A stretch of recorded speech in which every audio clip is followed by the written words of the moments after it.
I'm Pavel Odintsov. I'm from FastNetMon project. I'm software engineer with great passion in network security. And on this presentation, I will talk about quite a specific case and type of DDoS attacks, which is actually DDoS attacks coming from internet exchange points. And in this presentation, I will focus on perspective of customer of internet exchange point, not internet exchange points itself, because it's quite different. So, because we are going to talk about DDoS attacks, first of all, I would like to make very clear what kind of DDoS we are talking about, because there are many types of DDoS attacks exist on this planet. And in this presentation, I will talk exactly about network DDoS. But still, network DDoS, it's quite weak explanation. It's unclear what we are going to talk about. Because one of the quite disappointing things about explanation and types of DDoS is that sometimes they name it quite strange way, and you cannot understand what, like, for example, like type of attacks low lowers. What does it mean? Like, even worse, how can I actually defend it? Do I have any options for it? That's the reason why I prefer to be very explicit about like explanation of attack types. So,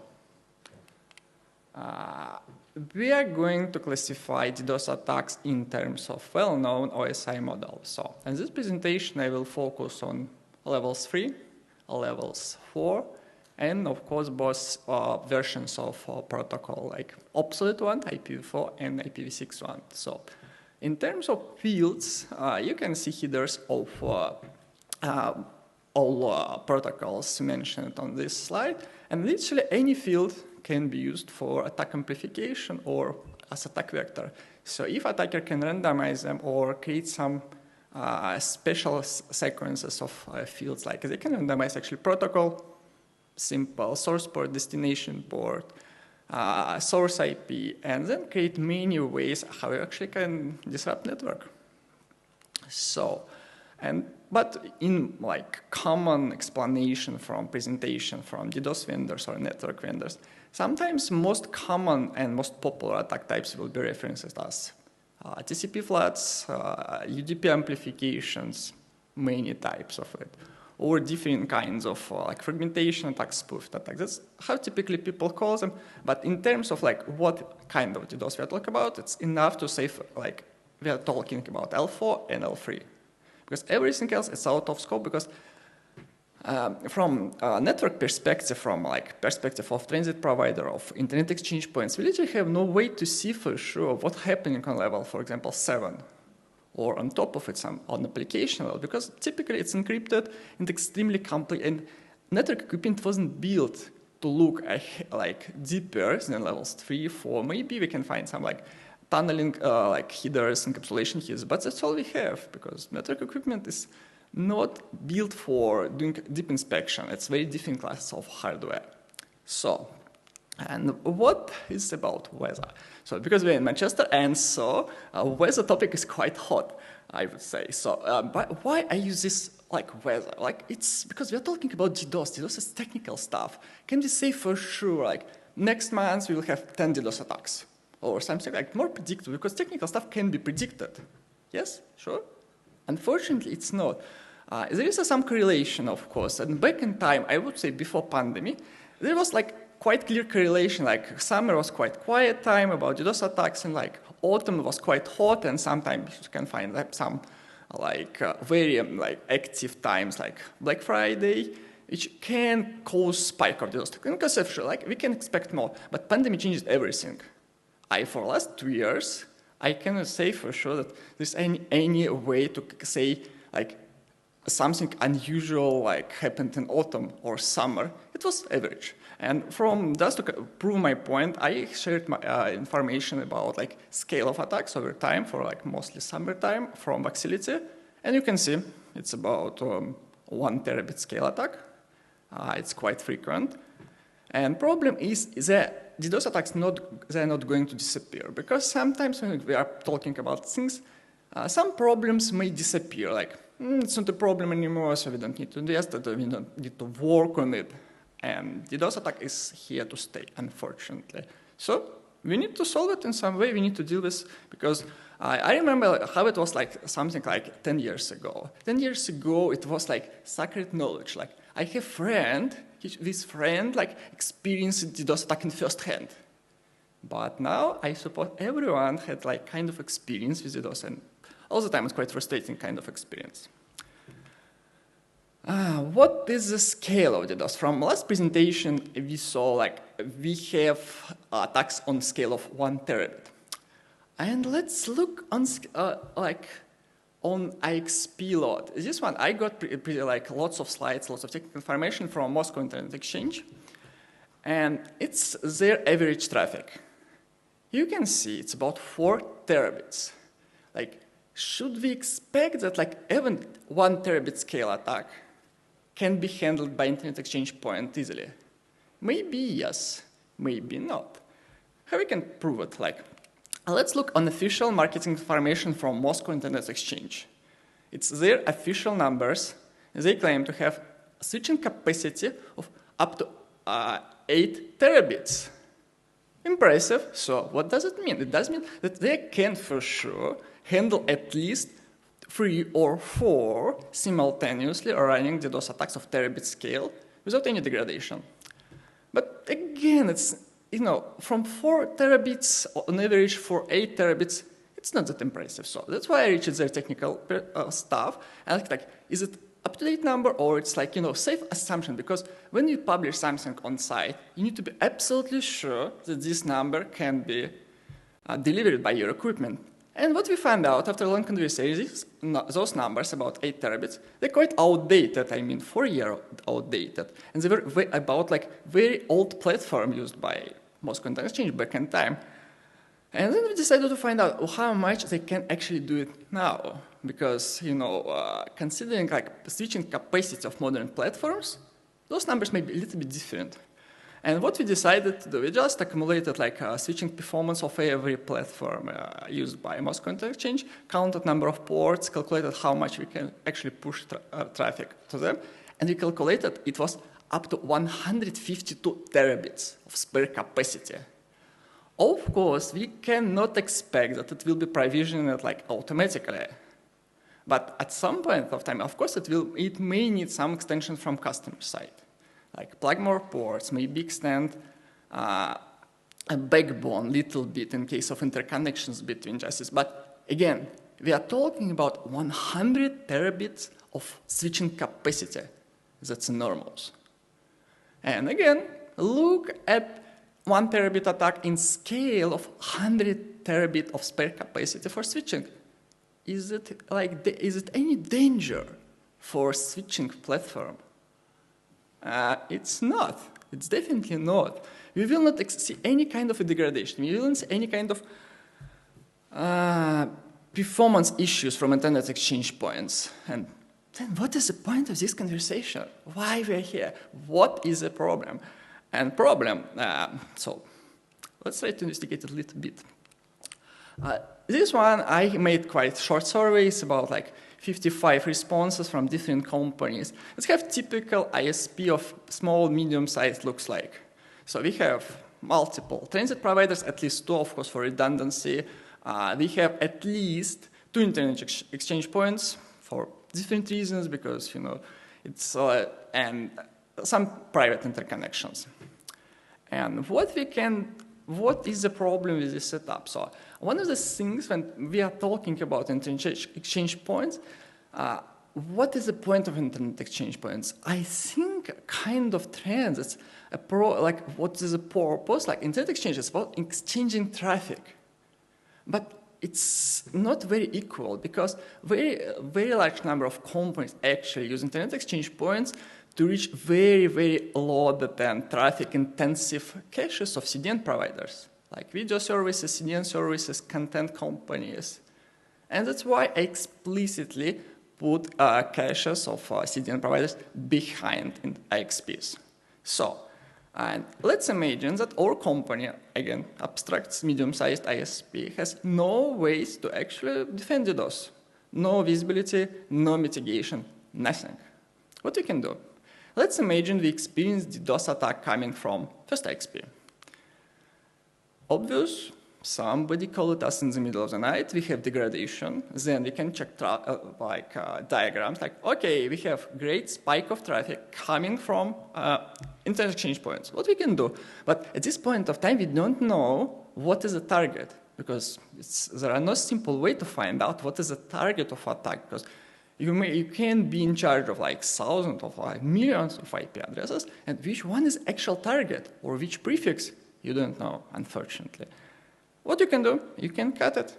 Simple, depeer it, like plug, remove a socket from it, and then problem solve it. Fine. But at what cost? Like again, look, we lost access to cache behind the IXP. What does it mean? Actually, instead of using absolutely reliable and very close to us location of CDN cache, we will move it to transit. And then transit will decide what is the closest one. And in some cases, if you use, like, for example, like tier 1 transit, then it may be somewhere like across the pond or somewhere in Europe. So it will be suboptimal. But still, not a big deal. Customers will complain a little bit, but then they will stop. Let's imagine that attack started going over Internet Exchange 2 and Exchange 3. So all of them. Fine, we can cut all of them, not big deal. Again, we lost connectivity to every single cache. Again, customers may reach them like over transit, but what is the problem? At this point of time, we may experience congestion and saturation of transit parts. We may start violating our guarantees about like commit, because attack can be quite long enough in duration, again, and we push all our traffic to caches over transit.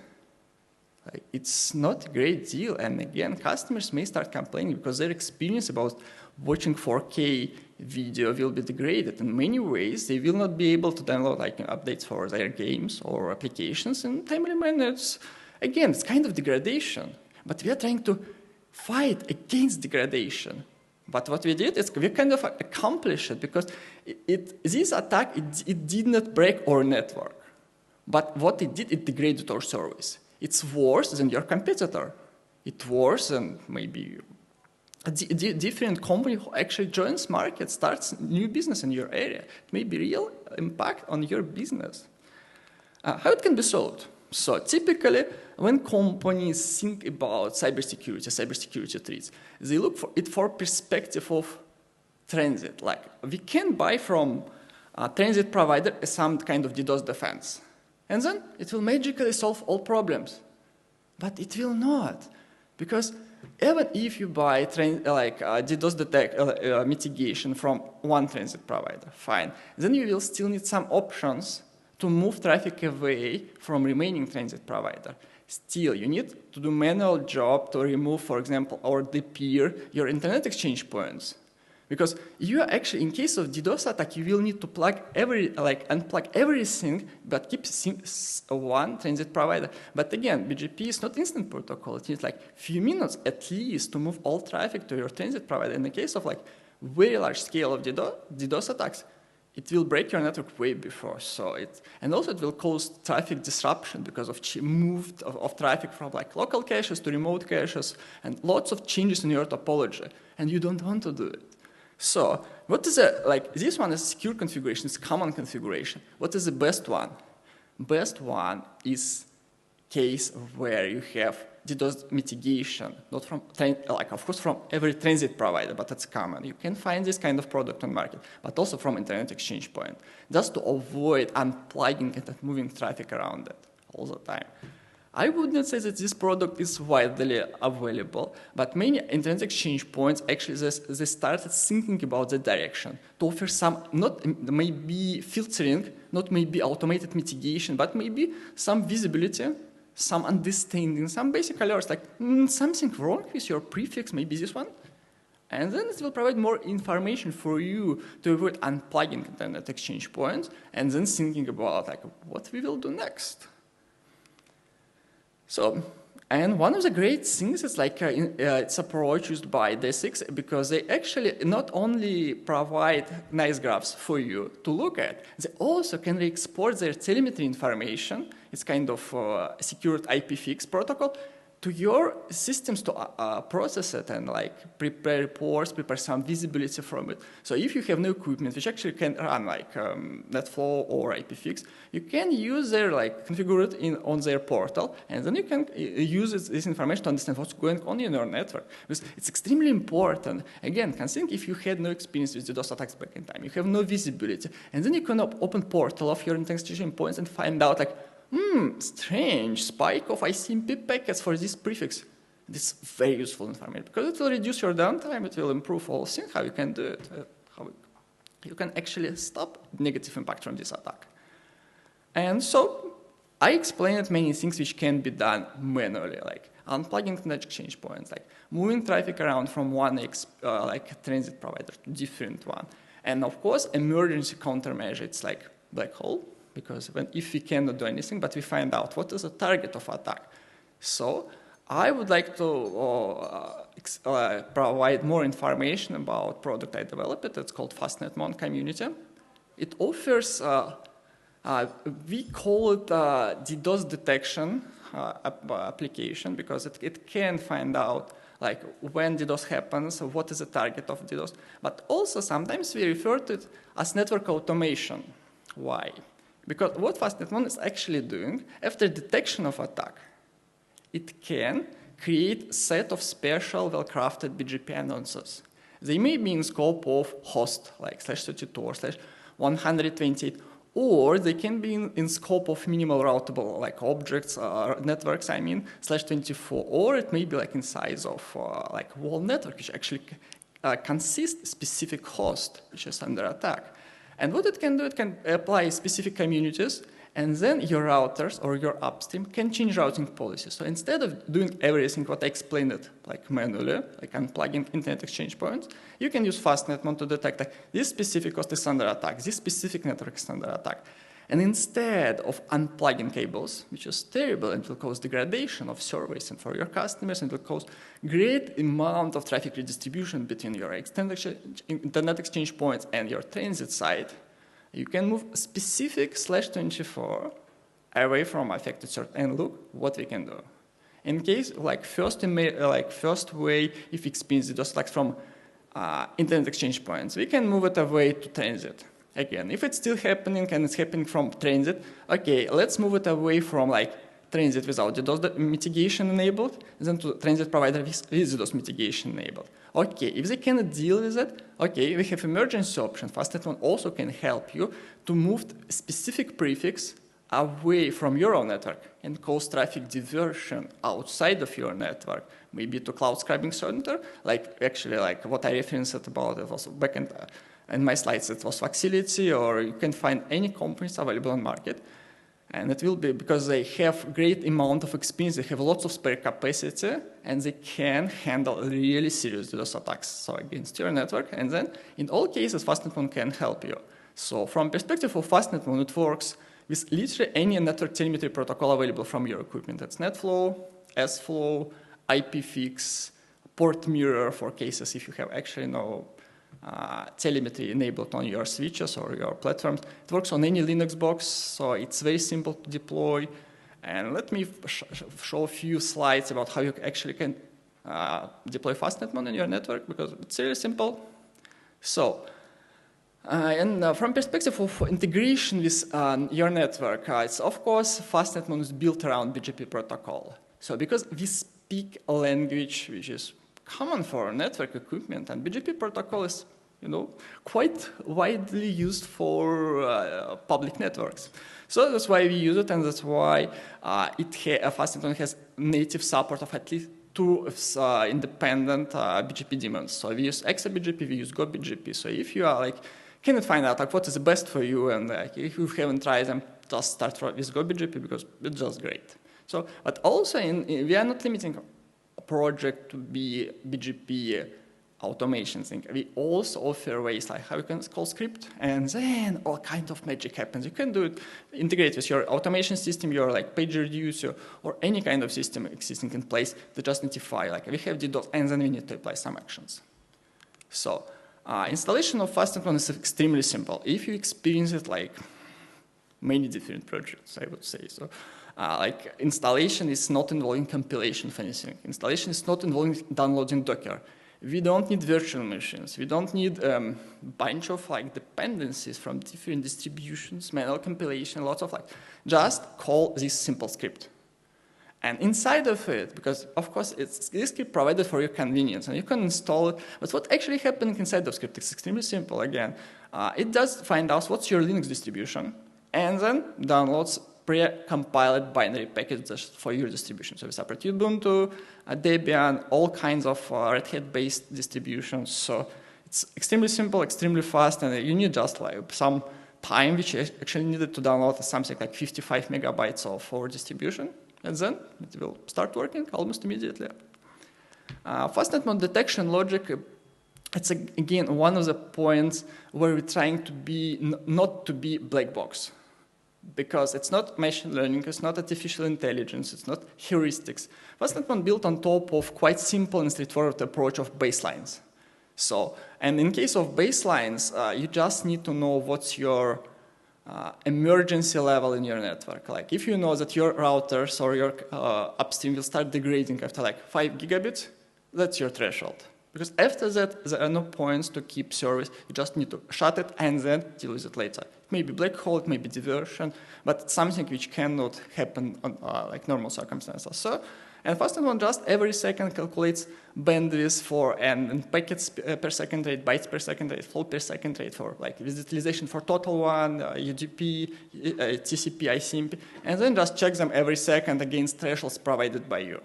So, quite simple, and then if any threshold is exceeded, it fires actions or causes traffic diversion into maybe cloud or black hole, depends on your case. And so when FastNetMon detects attack, it provides lots of information about what happened, what is the target host, what is the target network, what is the protocol used for DDoS. Like, in addition to information on this slide, it also provides sample of attack. Like, something like around 50 packets or flows, depends of, in case of NetFlow-based protocols, you have some information, what kind of traffic was involved in this attack, and then you can make decision, this one looks strange, maybe I can block it, or make like using ACL action, or maybe something different, maybe actually it's legitimate traffic, and in some cases it will need some changes for configuration of FastNetMon itself. So, and one of the nice features in addition to DDoS detection, even if you have no idea, no intentions to use DDoS detection, you can use FastNetMon for network visibility, because internally for DDoS mitigation and detection purposes, FastNetMon maintains counters on basis of prefixes of end hosts and with per protocol utilization. So you can find out like, okay, we have spike for specific, like for which network, then you can open FastNetMon and find out, okay, this specific /24 caused a great spike. And then you move to different diagram to use the, what is the top talker in this specific prefix? And okay, here you go. And that way you can find out what is like anomaly in your network, why it needs so much traffic. Is it normal, is it not? And so it provides lots of information. Even if you don't want any automation, you can use it for your own purposes in case of attack or during normal operation of your network. So FastNetMon community called that way because it's built around community. Since first days of FastNetMon, it was built according to what community wants from us. Because back in time when I started FastNetMon, it supported just single option to capture traffic. It was port mirror. But at some point of time, quite fast, I got lots of requests, maybe you can do it with NetFlow? And like, what is NetFlow? Because I came from software engineering background and cloud systems. I had no idea what is NetFlow. Like how many companies, how many equipment run NetFlow? Nice. Then okay, maybe what about IPFix, SFlow? And finally, why you don't support BGP? And we're like, what is BGP? So that's how FastNetMon was built. It was built around real demand of real customers explaining their cases.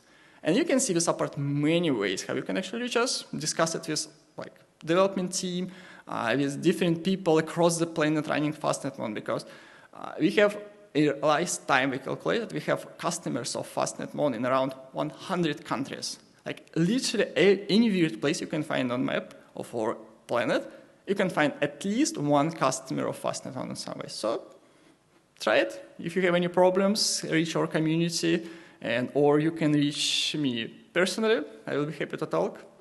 And thank you for listening.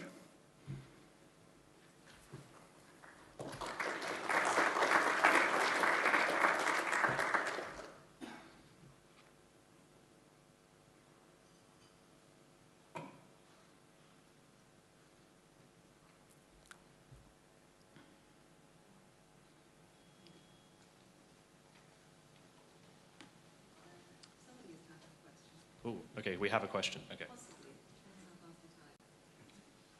Good thing there's a delay on the webcast, otherwise we might, spook them. We should see. There may be a question, there may be not.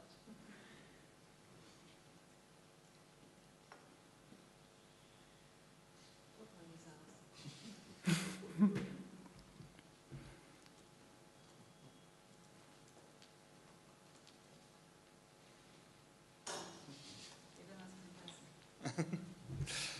Hi, Sander Stefan. I was looking at your website for FastNetMon, but I can only see like paid commercial options.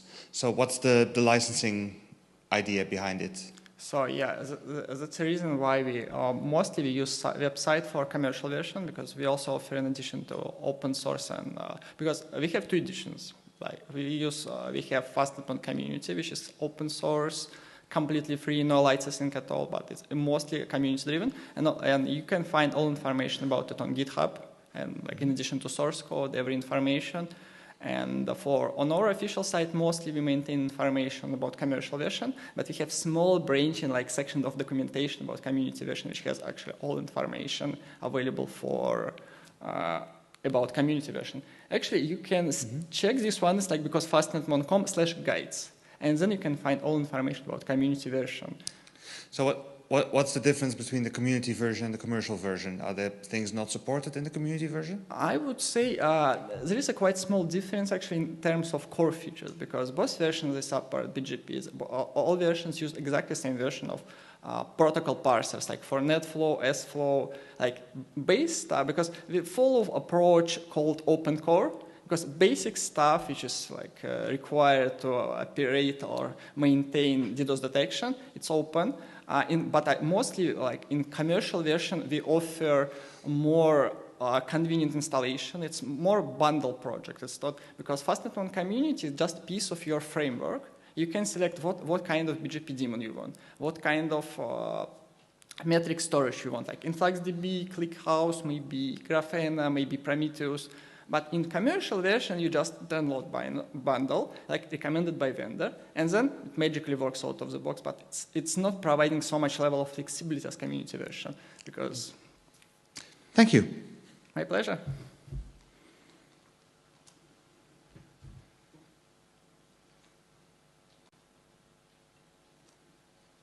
Kathy, do we have any questions from the online world? Okay, all right, well, thank you, Pavel. Thank you for listening.